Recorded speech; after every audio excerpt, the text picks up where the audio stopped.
kasiraan, maplata. Kaya hindi na ako naginibago ng mga ganang klaseng mga problema. Kaya ito tinatawag nila na swerte, minsan malasin. Pero okay lang, panty yan sa buhay ng driver. At kasama namin yan araw-araw.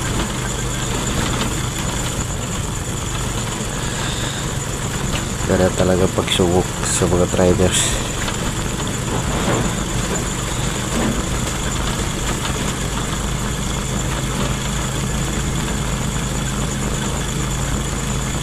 Kaya salamat sa pasayro ko dahil sa pakyaw na sa akin, hindi nagtagapan eh.